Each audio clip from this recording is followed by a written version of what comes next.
So hey everyone, this is part 1 of flower pot cake series. So सबसे पहले हमने एक बेंटो केक का टिन ले लिया है और उसे हम ग्रीस करेंगे ऑयल से या बटर से, ठीक है।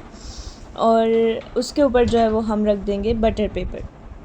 छोटा सा ही टुकड़ा इनफ है इसका, जितना बस सिर्फ ये बेस कवर कर ले उतना ही, थोड़ी बहुत जगह रह जाए तो इट्स ओके। और फिर हम जो है वो शुगर मेजर करने लगे हैं 30 ग्राम्स। अच्छा, ऑयल जब आप ग्रीस कर रहे हो टिन तो ध्यान रखना है कि कोई ऐसा ऑयल ले कि जिसमें उसकी खुद की खुशबू ना हो। मतलब कि अगर ग्राउंडनट ऑयल है तो उसमें ग्राउंडनट की स्मेल नहीं आनी चाहिए। वैसे पॉसिबल नहीं है ग्राउंडनट ऑयल में, इसलिए हमने जो है वो सनफ्लावर ऑयल यूज़ किया है यहाँ पर। आप चाहे तो बटर भी यूज़ कर सकते हैं। उसके बाद शुगर वाले बाउल में ही हमने जो है वो 1/4 टीस्पून वनीला एसेंस डाला है। और मम्मी ने देखे यहाँ पर अंडा कैसे फोड़ा है, तो अंडा भी हमने जो है वो एक ले लिया है, इसमें फोड़कर डाल दिया है। अब हम इन तीनों को जो है वो बीट करने वाले हैं, लेकिन उससे पहले हम जो है वो इसे साइड में रखकर मैदा वे कर लेंगे 30 ग्राम्स। तो सबसे पहले हमने जो है वो ऑन किया वेइंग स्केल। और हाँ, वेइंग स्केल में आपने ध्यान रखना है, टेयर करने के बाद ही आपने जो है कोई भी इंग्रेडिएंट्स डालने हैं। तो यहाँ पर हमने मैदा ले लिया, आप कोई भी कंपनी का ले सकते हैं।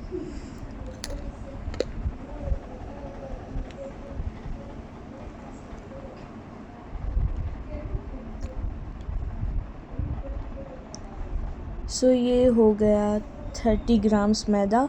अब इसमें हम 1/8 टीस्पून डालेंगे बेकिंग पाउडर। बेकिंग पाउडर जो आपने इस तरह से स्पून में निकाला, उसको इस तरह से एकदम लेवल करके लेना है ताकि ऊपर नीचे ना हो जाए थोड़ा बहुत भी।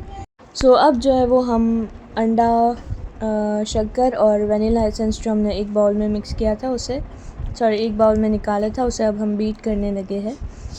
सबसे पहले जो है वो हम लो स्पीड पर बीट करेंगे। 5 लेवल्स होते हैं स्पीड के, अब पहला लेवल पे हम बीट करने वाले हैं। इसे जो है वो इस तरह से एक ही डायरेक्शन में, और अगर आप लेफ्टी है तो कोशिश करिए कि क्लॉकवाइज डायरेक्शन में ही आप जो है वो बीट करें। इसे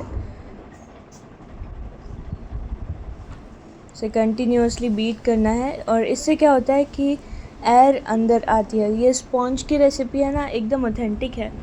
आप अगर इस रेसिपी और प्रॉपर मेजरमेंट्स के साथ बनाते हो तो आपका केक भी जिस तरह से हमारा एकदम फ्लफ़ी बना है उसी तरह से आपका बनेगा, ठीक है।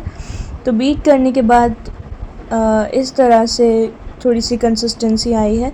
अच्छा, इसके लेवल्स जो स्पीड के हैं वो ग्रेजुअली आपने इंक्रीज़ करने हैं। पहले जो है वो 1-2 मिनट फर्स्ट लेवल पे, देन थोड़ी देर के बाद सेकंड लेवल पे। जिस तरह से आप इसकी स्पीड बढ़ाते जाएंगे उस तरह से ये जल्दी से बीट होगा, ठीक है। तो अब इस कंसिस्टेंसी पे इनफ नहीं है, हमें और थोड़ा सा बीट करना पड़ेगा। देखिए, ये कंसिस्टेंसी परफेक्ट है, यानी कि ये रिबन इफ़ेक्ट जब आता है ना बैटर में, तब ये परफेक्ट कंसिस्टेंसी कहलाता है। सो अब हम जो है वो रेडी है इसमें सीव करने के लिए, यानी कि मैदा और बेकिंग पाउडर इसमें हमने डाल लेना है।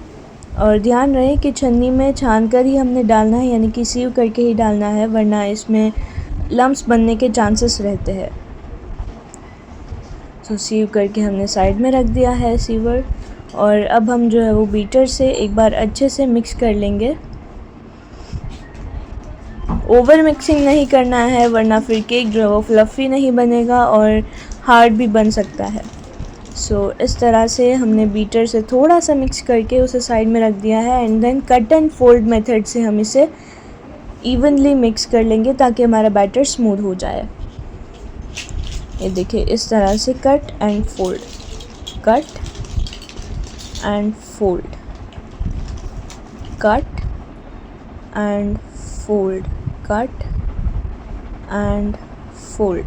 तो इस तरह से, और पूरा बाउल हम क्लीन कर लेंगे और इस तरह से हमने जो है वो मिक्स कर लेना है बैटर को। सो अब हमने जो ग्रीस किया हुआ टिन था उसमें हम बैटर पोर कर देंगे अच्छे से। ये देखिए, इस तरह से हम बैटर पोर कर देंगे धीरे धीरे। और कट एंड फोल्ड मेथड से आप जब मिक्स करें तो हल्के हाथों से मिक्स करना है, उसमें जो एयर होती है अंदर उसे ट्रैप करके रखना है, ठीक है। और अब हम इसे इवन कर देंगे, जितना हो सके उतना इवन करना है, बाकी सब बेकिंग में खुद ब खुद हो जाएगा। और अब जो है वो नेक्स्ट स्टेप ये है इवन करने के बाद कि आपने टिन को जो है वो टैप करना है, मतलब इस तरह से टैप टैप टैप।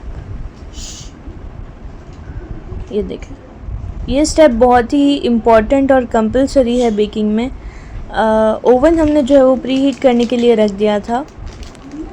हर ओवन का जो है वो अलग अलग टेम्परेचर होता है। जनरली 160 टू 180 डिग्रीज़ पे होता है, लेकिन हमारा ओवन जो है वो बहुत ज़्यादा गर्म होता है, तो 150 डिग्रीज़ पर हमने रख दिया है। और 10 से 15 मिनट में आपने चेक कर लेना है। तो यहाँ पर 16 टू 17 मिनट्स हो गए होंगे और केक हमारा जो है वो बनकर रेडी है। तो हमने सेंटर में सबसे पहले टूथपिक डालकर चेक कर लिया और वो बहुत ही अच्छे से क्लीन आई है। तो ये हमारा केक जो है वो बेक हो चुका है।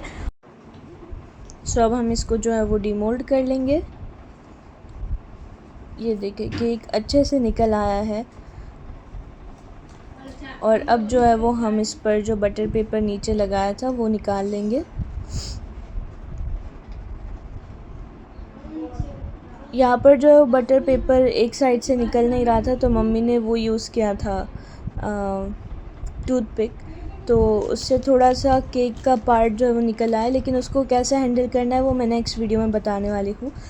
अगर आपको ये रेसिपी अच्छी लगी है तो लाइक कर दीजिए, शेयर कर दीजिए और कमेंट्स में जो है वो अपना रिव्यू ज़रूर लिखिएगा।